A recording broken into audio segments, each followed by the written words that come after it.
Hi hello friends, welcome back to Sujatha Srinivas Reddy vlogs. ఎలా ఉన్నారు friends? నేనైతే చాలా బాగున్నాను.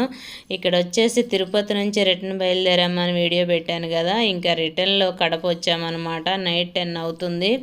అప్పుడు ఏమన్నా ఫుడ్ తిందామనేసి ఇలా రెస్టారెంట్కి వచ్చాము. చూసారు కదా, రెస్టారెంట్ అయితే చాలా చాలా బాగుంది. ఫుడ్ కూడా అంతే సూపర్గా ఉందన్నమాట. వెజిటేబుల్ బిర్యానీ ఆర్డర్ చేసాం, వెజ్ బిర్యానీ చాలా బాగుంది. చికెన్ బిర్యానీ కన్నా వెజ్ బిర్యానీ సూపర్ టేస్టీగా ఉంది. చూసారు కదా, ఇక్కడ వచ్చేసి ఫ్రెండ్స్ నేనైతే ఒకటి చెప్పాలనుకున్నాను ఎప్పటి నుంచో, కానీ చెప్పలేకపోయాను. నేను కూడా మొక్కిచ్చున్నాను అనమాట తిరుపతిలో. ఎందుకు ఇచ్చాను ఏంటి అనేది మీకు నేను వీడియోలో కనిపించేది చెప్తాను. ఎందుకంటే అందరూ ఇస్తారు, కానీ నేను ఇవ్వడానికి కారణం ఉందన్నమాట ఇప్పుడైతే.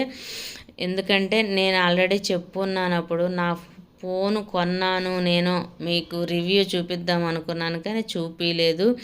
తర్వాత వచ్చేసి నా ఫోన్ నేను ఇప్పుడు వీడియోస్ తీసి అప్లోడ్ చేసి పోనేనమాట.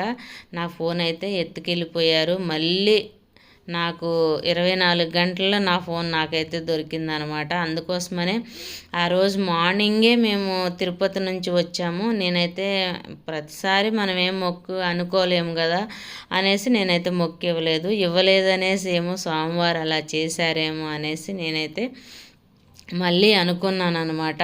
నా ఫోన్ నాకు ఇచ్చేస్తే నేనైతే లైఫ్లో ఏమీ పోగొట్టుకోలేదు, ఫస్ట్ టైం నా ఫోను. అందుకోసమని నా ఫోన్ నాకు ఇచ్చేస్తే స్వామి నేను మొక్కిచ్చేస్తానని చెప్పాను. నేను అన్న తర్వాత 1/2 అవర్లోనే నాకు నా ఫోన్ అక్కడ ఒకసాట ఉంది అని నాకు ఫోన్ వచ్చింది. ఓకే, మార్నింగ్ వెళ్ళి తెచ్చుకున్నాను. నైట్ పోయింది 7:30 అలాగా. మార్నింగ్ వెళ్ళి నా ఫోన్ తెచ్చుకున్నాను. ఎలా వచ్చింది ఏంటి అనేది ఇంకొక వీడియోలో మాట్లాడు.